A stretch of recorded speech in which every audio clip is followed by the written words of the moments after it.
देखी एक भगवान भोलेनाथ का भक्त रहली, बहुत बड़ा भक्त रहली। उनके घर में उनकर महतारी रहली, एक भाई रहला और एक बहन रहली।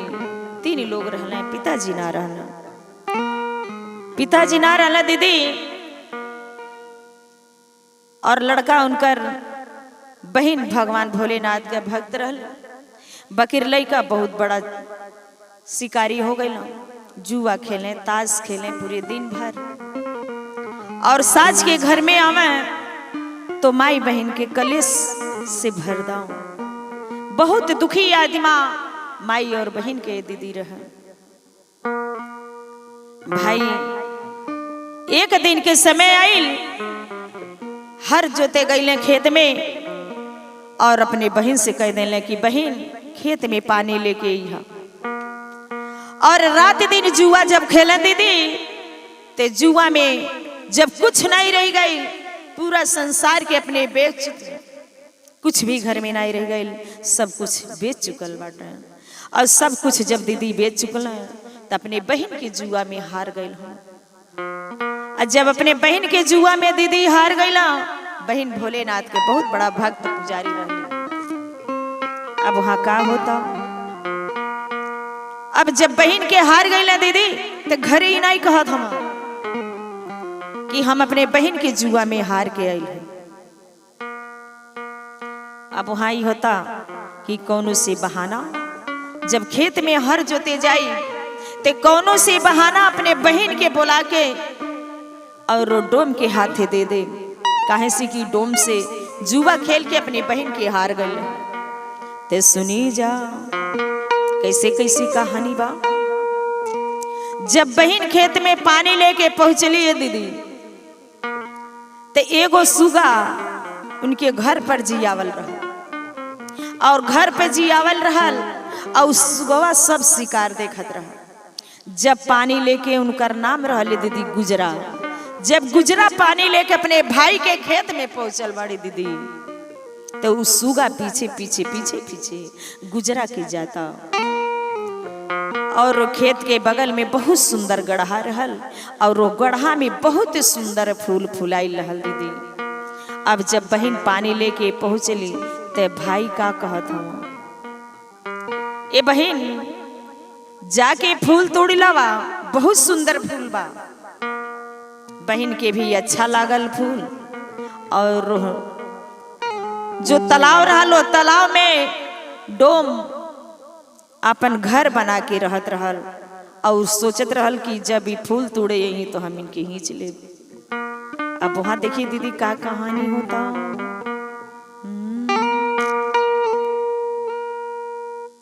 अरे जुआवा में हार गईले अपनी रे बहिनिया, सुना हो भाईवा, अरे सुना हो भाईवा, डोमवा ले गईल छीन के, सुना हो भैया, डोमवा ले गईल छीन के, सुनाए भैया।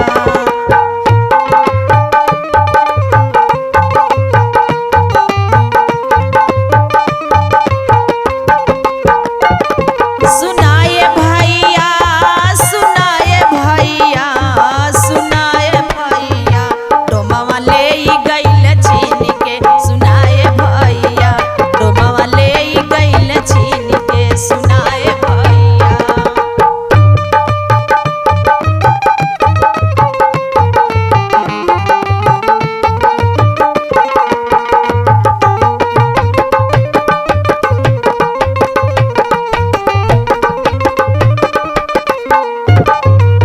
अब देखी दीदी वहां का होता, जब गुजरा वो पानी में हल गईली, तो जब करिया भर पानी में गईली तो अपने भैया से का कहतरी, कहली हे भैया,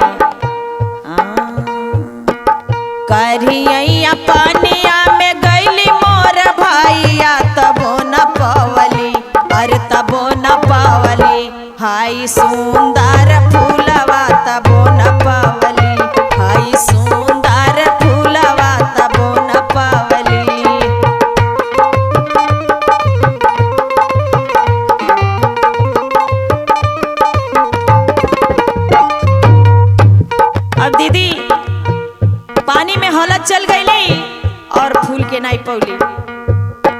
जब फूल के नाई पौली दीदी ते डोम पकड़ के ही ले गई।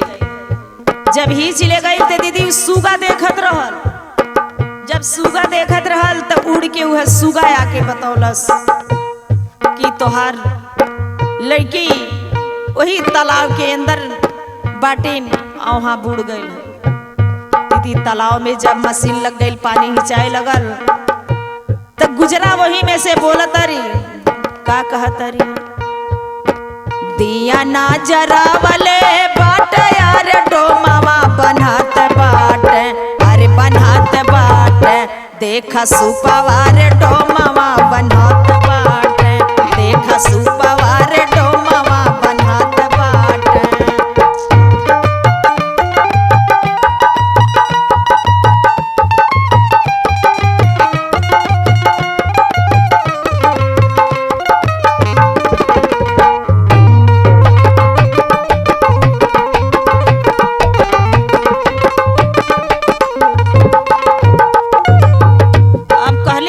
सुगा जाके दीदी घरे जनावता कि तोहार बहिन वही पानी में बाटी।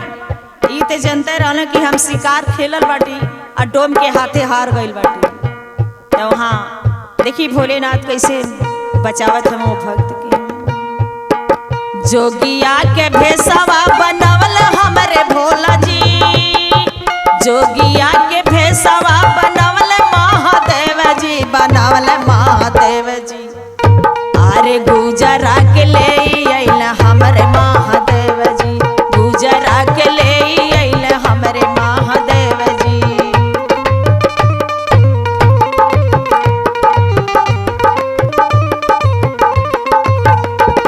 अब वहाँ दीदी महादेव जोगी के भेष बना के जाके वो गुजरा के ले आइले, जुआ से छोड़ा ले आइल हम। और जब जुआ से छोड़ा के महादेव लेके अपने घरे पहुंचल बाटे वो भक्त के, और भक्त के हवाले कह दिले, कहले कि इनके जुआ खेल के अपने बहन के डोम के हाथे हार गई हन। अब ऐसन काम मत करिहा, जाए मत दिहा।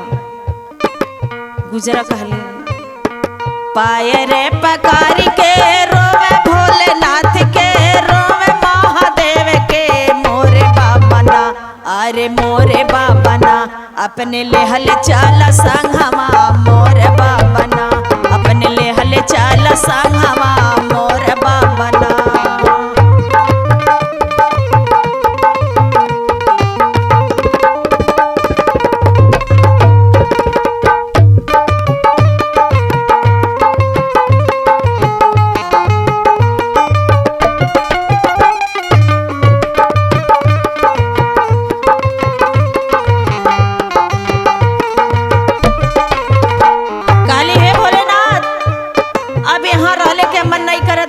साथ ले ले चली।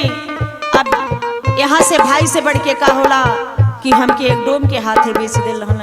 अब भोलेनाथ हम यहाँ रहब नहीं। भोलेनाथ हम ते हाई बेटी जोगिया फकीरवा, हम ते हाई बेटी जोगिया फकीरवा, कहाँ हो जइबू ना, अरे कहाँ हो जइबू ना, बेटी हमरो के संगमा कहाँ हो जइबू ना, बेटी हमरो के संगमा कहाँ हो जइबू ना।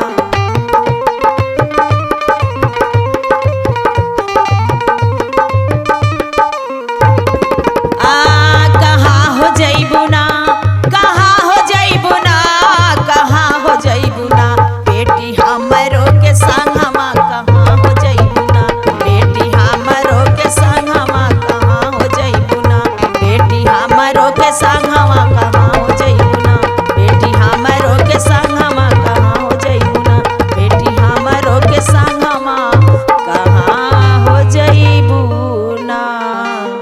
बोलिए शंकर भगवान की जय हो।